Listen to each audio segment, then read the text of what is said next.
The review appeared in the New York Times on a Tuesday morning in March 2005. It ran 11 paragraphs. Graham Holt had written it in one sitting, which was unusual for him. He was a methodical critic who revised carefully, who understood that a bad review published carelessly could end careers in ways that deserved more deliberation than a Tuesday afternoon allowed. But this one had come out fully formed, the way the worst things sometimes do. The headline was measured, as Times headlines always were. The review itself was not. Nostalgia for its own sake, a voice without a soul behind it. Michael Bublé has assembled the components of classic American popular music, the standards, the orchestra, the dinner jacket presentation, with the precision of a craftsman who understands the form but not its function. The result is technically accomplished and emotionally hollow, a reproduction that mistakes replication for art. There are worse things than being a skilled imitator, but there are better things too, and Mr. Bublé seems uninterested in finding out what they are. 11 paragraphs, every one of them landing exactly where Graham had aimed. Graham Holt had been the Times' senior music critic for 14 years. He was 61 in 2005, a former jazz musician who'd abandoned performing in his 30s for writing about it, a decision he'd never fully made peace with, and that informed his criticism in ways he only partially understood. He had strong opinions about authenticity, about the difference between artists who had something to say and artists who had learned to simulate having something to say. He applied these opinions rigorously and without sentiment.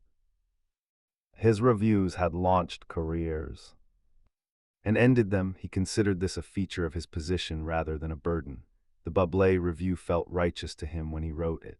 It felt like a service, not to the artist, but to the music itself, to the tradition Michael Bublé was borrowing from without, in Graham's view, earning the right to borrow from it. Michael read the review in a hotel room in Seattle, where he was 3 days into a promotional tour for the album. His publicist had called ahead to warn him. He'd read it anyway, the way you probe a sore tooth with your tongue even though you know it will hurt. It hurt. Not because the criticism was entirely unfair. Michael was honest enough with himself to hear the grain of something in it, the question of whether he was feeling the music or performing the feeling, but because of the certainty behind it. Graham Holt hadn't questioned, he'd declared. He'd read one album and decided he knew everything there was to know about what Michael Bublé was and wasn't capable of, and he'd put that declaration in the most widely read newspaper in the country.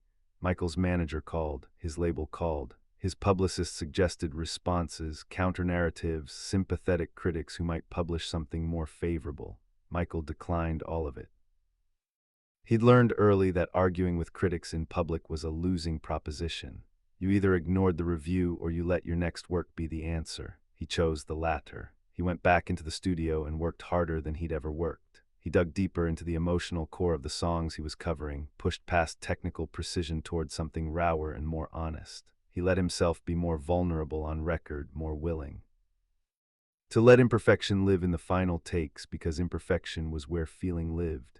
The next album and the one after that and the one after that, each one was, in some partial way, a response to Graham Holt's 11 paragraphs. Not a rebuttal, a correction. Michael proving to himself, rather than to the critic, that the accusation of hollowness was wrong. Slowly, over the next 8 years, Michael's career expanded into something that made the 2005 review look like a misreading. The audience grew enormous. The critical reception improved. He won Grammy Awards. He performed for heads of state. He sold out stadiums. Graham Holt continued writing for the Times. He never revisited the Bublé review. He moved on to other subjects, other judgments, other careers to scrutinize. And then in the autumn of 2013, Graham Holt had a stroke. He was 69 years old. He was in his apartment on the Upper West Side, making coffee on a Saturday morning when the left hemisphere of his brain was interrupted by a blocked artery. He survived. The doctors at New York Presbyterian used the word remarkable about his survival, which is a word that doctors choose carefully. What the stroke took was his voice. Not his physical voice. He could produce sounds, could make his vocal cords vibrate. But the connection between thought and language was severed. The words he wanted to say arrived broken, in the wrong order, incomplete. The man who had spent 40 years making his living through the precision of written and spoken language had lost access to language itself. The medical term was aphasia. Graham's was severe. His daughter, Lauren Holt, was 38, a teacher. Brooklyn, who'd grown up in the particular shadow of a father whose professional life was conducted in public and whose private life was considerably less articulate. She'd had a complicated relationship with Graham, proud of his reputation, sometimes wounded by the same precision he brought to his work that he occasionally brought to his parenting. She loved him because he was her father. She didn't always like him because of the same. But she sat at his bedside through the acute phase and organized his rehabilitation and researched therapy options with the ferocity of someone who understood that the alternative to action was watching her father disappear. One of the therapy options was music. The neurologist, a woman named Dr. Patricia Ng, explained it carefully. Certain stroke patients with aphasia responded to music in ways they didn't respond to spoken language. The brain's processing of music was distributed differently than speech, different pathways, different regions, some of which had survived the stroke intact. Music could sometimes reach into the damaged brain and create connections that conventional speech therapy couldn't. What kind of music? Lauren asked. Familiar music, Dr. Ng said. Music he already knows deeply. Music that's been encoded over a long time. Lauren thought about her father. About what music he knew deeply, had listened to for decades, had written about from the inside. Jazz, obviously, the American songbook standards, the kind of music that had been playing in the apartment all her life. She made a playlist. She brought speakers to the rehabilitation facility. She played it during her visits, and something happened, not immediately, not dramatically, not the way it happens in films where the music cues recovery, but gradually. When the familiar songs played, something shifted in Graham's expression. The blankness that aphasia had placed over his face softened. His eyes, which had been tracking the middle distance with the unfocused quality of someone lost inside their own head, would sometimes sharpen. He couldn't say words, but occasionally he could find the melody of a song, could hum it imprecisely, the way someone hums a song they know but can't quite locate. Lauren observed all of this carefully. She began expanding the playlist. One afternoon, on the recommendation of a nurse who'd worked with music therapy patients for 12 years, Lauren added a Michael Bublé album. She felt strange about it. She knew about the review. Graham had written it when she was in her early 30s, and she remembered him describing it at dinner with the particular satisfaction of someone who'd said what needed to be said.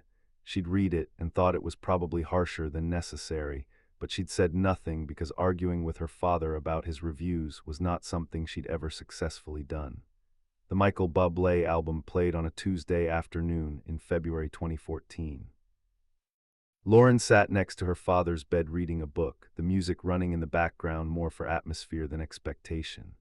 And then Graham began to hum, not just matching a melody, more than that. He was following the emotional arc of a song, going louder where it built, quieter where it settled, his fragmented voice finding the shape of the music even when it couldn't find words. His eyes were closed. His hands, which usually lay still on the blanket, were moving slightly the way hands move when someone is conducting in miniature. Lauren set her book down. She sat there for the entire album, watching her father engage with music by an artist he'd dismissed in 11 paragraphs and then never thought about again. The man who had declared Michael Bublé emotionally hollow was responding to his music more completely than he'd responded to almost anything since the stroke. She wasn't sure what to do with that. For 3 weeks, she told no one. She played the album during her visits and watched her father's response and tried to understand what it meant and whether it meant anything beyond the neutral fact of damaged brain responding to familiar melody type. Then she sat down and wrote a letter. She addressed it to Michael Bublé's management, not to Michael directly, because she didn't know how these things worked. And she assumed there would be layers. She wrote 3 drafts. The final draft was 2 pages, handwritten rather than typed, because she felt the formality of a typed letter was wrong for what she was trying to say. She wrote about her father, about who he was and what his work had meant to him and what the stroke had taken. She wrote about the aphasia and the music therapy and Dr. Patricia Ng's explanation of how the brain processed music through different pathways. She wrote about the Tuesday afternoon when the album played and Graham had begun to hum.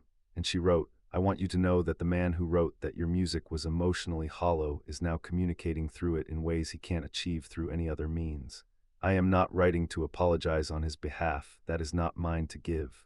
I am writing because I think you should know that your music is doing something for someone who once said it couldn't. I don't know what to make of that, but it seemed like something you deserved to know." She mailed it. She expected nothing. She told herself she'd written it for her own reasons, and whatever happened with the letter after that was not her concern. 6 weeks later, her phone rang from a number she didn't recognize. Lauren Holt, my name is Michael Bublé. I received your letter. Lauren sat down on her couch.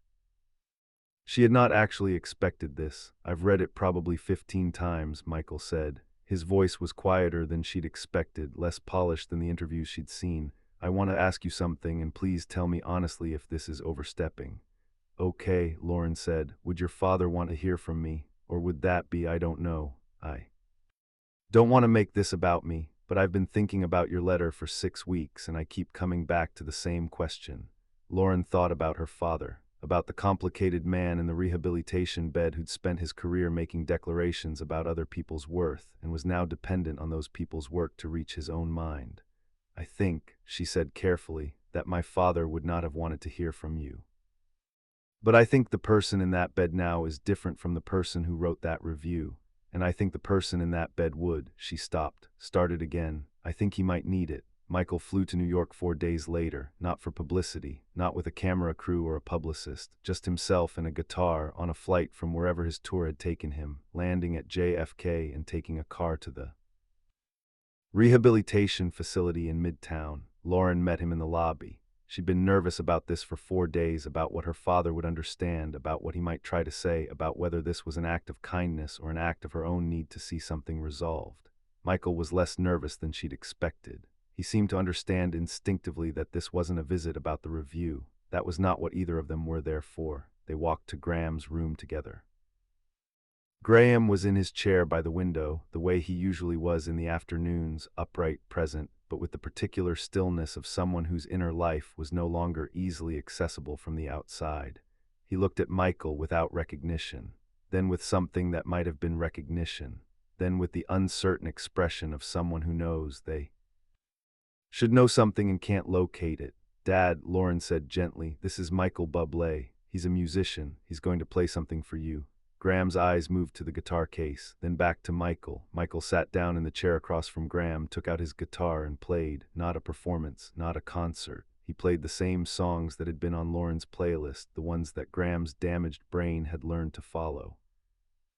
He played them quietly and without embellishment, the way you'd play for one person in a hospital room rather than for thousands in an arena.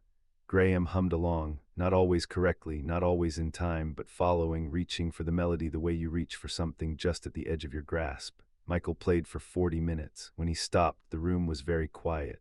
Graham looked at Michael for a long moment, then with the enormous effort that every word cost him now, he said something. 2 syllables, broken and imprecise but unmistakable. Good, Graham said. Good. Michael nodded. Thank you, he said. That means more than you know. He meant it both ways, and Graham, despite everything the stroke had taken, seemed to understand. Lauren walked Michael to the elevator afterward. She didn't know what to say that was adequate, so she said simply, Why did you come? Michael thought about it. Because your letter told me something I'd been carrying for 8 years and didn't know I needed to put down, he said. And because, he paused, because the music reached him, not me, the music, and that's all the music ever wanted to do. The elevator arrived, he stepped in. You for writing to me, he said. The doors closed. Lauren stood in the hallway for a moment outside her father's room, listening to the quiet. Then she went back inside and sat next to Graham, and he hummed something, not quite a song, not quite a melody, but something in the direction of music. She hummed with him. Graham Holt passed away in the spring of 2016, 3 years after his stroke. He never fully recovered his language. But the music kept reaching him until near the end, kept finding pathways his words could no longer travel, kept making him present in moments when presence seemed impossible.